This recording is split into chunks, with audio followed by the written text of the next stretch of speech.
Bom, boa tarde a todos. Sou responsável pela parte de pesquisa também da ictiofauna recifal lá das Ilhas Chagarras. A gente já vem trabalhando, eu fiz o meu pós-doutorado, fiz meu doutorado e doutorado na Universidade Federal Fluminense, na pós-graduação de Biologia Marinha. Então, a gente já vem trabalhando junto com a equipe do Laboratório Ecopesca, com a ictiofauna recifal das Ilhas Chagarras desde 2003, mais ou menos. E, então, no meu pós-doutorado, eu já estava realizando projetos nas ilhas aqui do Rio de Janeiro, não só nas Chagarras, como também em outras ilhas, como as Ilhas Tijucas, as Ilhas Maricás também, as ilhas de Itaipu também, ilha do pai, da mãe e da menina. Então, o projeto Ilhas do Rio também, a gente pegou vários dados também do meu pós-doc para usar como metodologia nessa parte de peixes aí do projeto Ilhas do Rio. Está funcionando? Bom, vou começar a falar da importância, né, da biodiversidade da ictiofauna insular costeira. Por que ela é importante? Né? A importância não só no conhecimento da biodiversidade desses peixes que ocorrem nessas ilhas, devido principalmente à deficiência de estudos em escala local, como é o caso aqui da Chagarras, como a gente vai ver.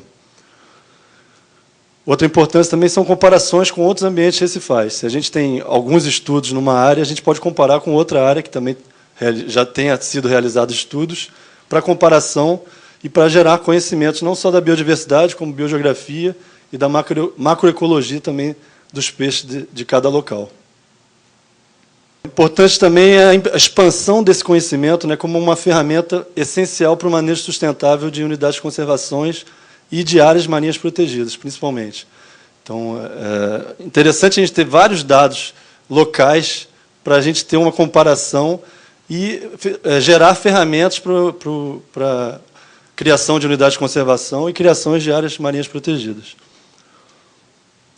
Bom, a gente sabe que as ilhas oceânicas, atualmente, na parte da ictiofauna de peixes, ela tem sido objeto de vários estudos, não só sobre a taxonomia, como a ecologia, a biogeografia desses organismos. E as ilhas costeiras, a gente tem poucos trabalhos. Eu vou mostrar aí exatamente, mais ou menos, um perfil dos trabalhos de peixes recifais nas ilhas costeiras da costa do Brasil.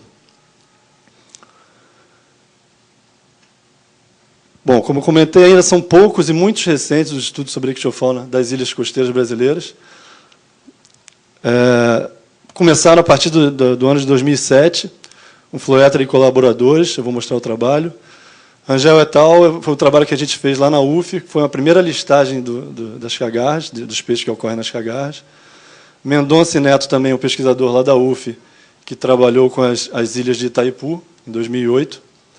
E Luiz Júnior e colaboradores, em 2008, que fez um estudo sobre os peixes recifais da Laje de Santos. Você tem os trabalhos aí, só para vocês terem uma ideia. A gente está em 2012. Os primeiros trabalhos com ilhas costeiras de peixe foram realizados somente em 2007.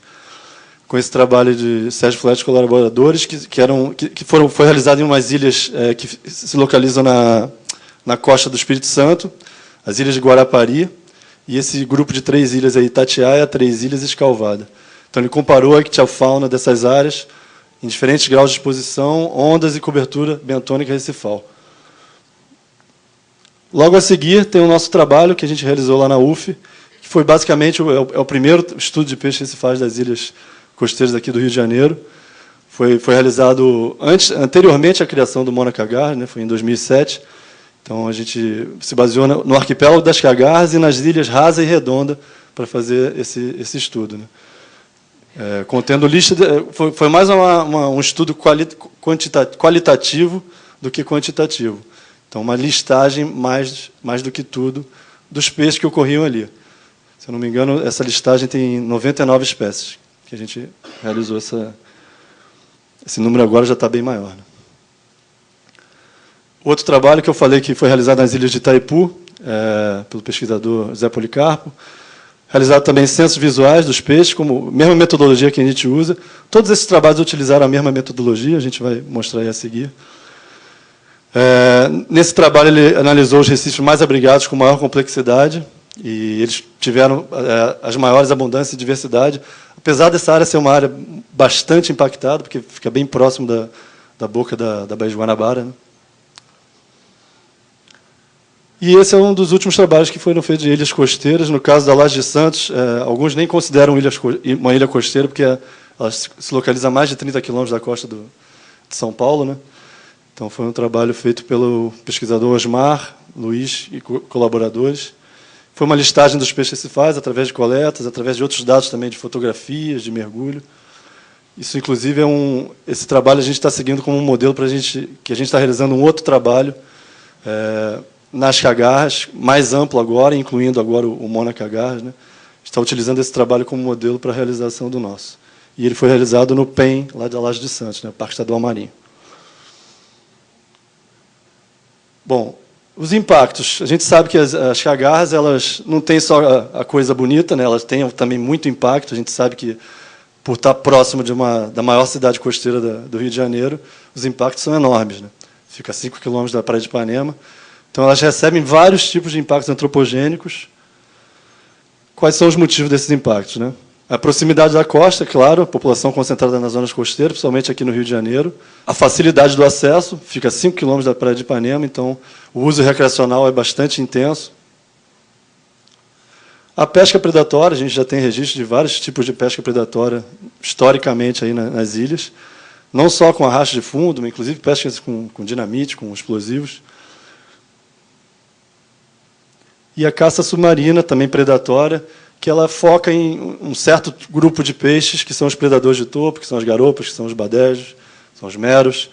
Então, você fazendo uma pressão em um só grupo de peixes, que são os serranídeos, que são o caso dessas espécies, você está impactando a cadeia trófica do ambiente e desestruturando toda essa cadeia, por ser eles os predadores de topo dessa cadeia. Os outros motivos, o trânsito de embarcações, logicamente, a gente tem o Porto do Rio de Janeiro aí, a entrada da Baía de Guanabara, falta um controle também da quantidade de usuários que utilizam as ilhas, né? Logicamente que agora com o Mona Cagarras e com a gestão institucional do ICMBio, a gente vai procurar ter um controle maior disso, e inclusive com a cooperação do Conselho lá das Cagarras, no qual vários pesquisadores do projeto fazem parte também. Proximidade de fontes poluidoras, principalmente ali o emissário submarino, que fica ali bem próximo, ali, o emissário submarino de Ipanema fica bem próximo da Ilha de Palmas, a cerca de 1,5 km. E, logicamente, o impacto da Baía de Guanabara, que é bem grande, né? E o lixo proveniente do continente, logicamente, com enxurradas, ressacas, logicamente que esse lixo pode chegar nas ilhas também, né? Bom, então, qual é a melhor forma de controlar esses usos e obter benefícios dessa biodiversidade, né? Logicamente que isso é uma frase que a gente tem que ter em mente sempre quando a gente vai trabalhar com a biodiversidade, né? Primeiro, conhecer. Basicamente, não se tinha estudo nenhum lá. Só existe um estudo de peixe recifal lá nas ilhas. Após isso, proteger, com criação de unidades de conservação, áreas marinhas protegidas, e, posteriormente, monitoramento. Essa é a lógica que a gente tenta seguir em todos os estudos de biodiversidade. Bom, então o objetivo da parte de peixe é registrar a diversidade, a abundância e a classe de tamanho dos peixes recifais na área da unidade de conservação lá do Mona Cagarras. A gente já realizou várias coletas. Aqui eu destaquei os principais pontos. Esse aqui está errado, seria aqui. São os 3 pontos aqui no Arquipélago das Cagarras, aqui na Ilha Comprida, que a gente realiza mais coletas de censos visuais, aqui na Ilha Cagarra e aqui na Ilha de Palmas. Na Ilha Redonda também essa é a face norte-noroeste que a gente realiza mais coletas desses registros de censo visual. Bom, os censos visuais são realizados com mergulho autônomo, né, com cilindro de ar. A gente faz essas pesquisas em 3 profundidades, raso, meio e fundo. Os censos têm 20 metros de comprimento, por um metro de cada lado. Então, a gente faz esse mapeamento dessa área de 20 metros e faz várias réplicas nessas 3 profundidades, raso, meio e fundo. Até agora, a gente tem 1 ano de projeto, né, só com os dados do projeto. A gente tem um total de 104 transectos realizados nessas ilhas todas, nas 4 principais, né, Comprida, Palmas, Redonda e Cagarras. Essa pesquisadora realizando os censos, pesquisadora, inclusive, que é minha técnica, que está trabalhando com a gente também, Elisabetta Silva. Então, é feito o registro, a gente faz esses transectos com essa trena, que tem 20 metros, e a gente anota os peixes que são visualizados nesses censos numa planilha de PVC. Nesses registros, a gente não só coleta a informação do nome da espécie, como também uma estimativa de tamanho dos indivíduos. Uma outra foto aí da gente realizando os censos. Próxima. Bom, de abril de 2011 a abril de 2012, a gente, somente nos censos visuais, registramos 70 espécies. Esse número, o número de espécies que a gente visualiza na Chagas é bem maior, só que nos censos visuais a gente tem geralmente a gente encontra um número menor de espécies. São 70 espécies e 35 famílias. Então, aqui eu botei algumas espécies aqui só para registrar, eu vou apresentar algumas aí com mais detalhes. São os números de indivíduos. A gente tem como espécies mais abundantes lá das Ilhas Cagarras a cocoroca, Émulo aurolineatum, o sargentinho, Abudefduf saxatilis, o peixe-porco ou porquinho também é bastante abundante, Stephanolepis ispidus, e a tesourinha, que é um peixe plantônico, Chromis multilineata. São as 4 espécies de peixe mais abundantes lá das Ilhas Cagarras. Tem um número de indivíduos de famílias também, a família Hemolide, que é a família da cocoroca, é a mais abundante, seguida de Pomacentride, que é a família do sargentinho, como mostrei ali, e do Chromis, do tesourinho. Essa é uma avaliação do número de indivíduos por ilhas, né? A gente nota que a gente tem um maior número de indivíduos aqui na Comprida e na Cagarra. Muito provavelmente isso é devido ao esforço amostral ser maior nessas ilhas, pela facilidade que a gente vai mais nessas ilhas mais próximas do que na Ilha Redonda. Na Ilha de Palmas, esse número de indivíduos menor fatalmente deve estar relacionado também com o impacto que ela recebe ali também próximo ao emissário. Em relação às profundidades, a gente faz censo em 3 profundidades, né? Verificou-se uma distinção bem clara entre as amostras do meio e do fundo, com espécies que preferem, logicamente, uma profundidade. Espécies que preferem mais o fundo, que geralmente na Chagas possui águas mais frias, e espécies que preferem mais a região do raso, como, por exemplo, o sargentinho, que preferem as zonas mais rasas e ensolaradas, com a temperatura maior, né? Bom, então, como eu falei, nos censos visuais a gente verificou 70 espécies, mas a gente já tem uma relação de espécies, de mais de 150 espécies lá para Chagas, avistadas fora dos censos visuais e junto com os dados dos censos visuais. Os mais comuns são os marimbás, sargentinhos, salemas, budiões e cirurgiões. Tem algumas fotos aqui. Esse baliche de vetula, cangulo real, foi encontrado poucas vezes lá nas ilhas. Essa espécie é uma espécie de serranídeo que também ocorre no fundo, serranos atrobrancos, ocorre em profundidades de mais de 20 metros. Acantites brasilianos, também é uma espécie que gosta de fundo, ocorre profundidades abaixo de 20 metros, já falei acima. Pinguipes brasilianos, uma espécie também que ocorre, bem característica aqui das Ilhas Chagas, ocorre também abaixo de 20 metros. Peixe-morcego, Ogocéfalos vespertilio, bastante comum, a gente encontra bastante em várias profundidades, não tem uma profundidade específica. Moréia pintada, Gymnotórax moringa, bem comum, é a moréia mais comum lá das Chagas. Chromis flavicauda, uma espécie de chromis que, inclusive, tem interesse no mercado de peixes ornamentais, né, aquariofilia.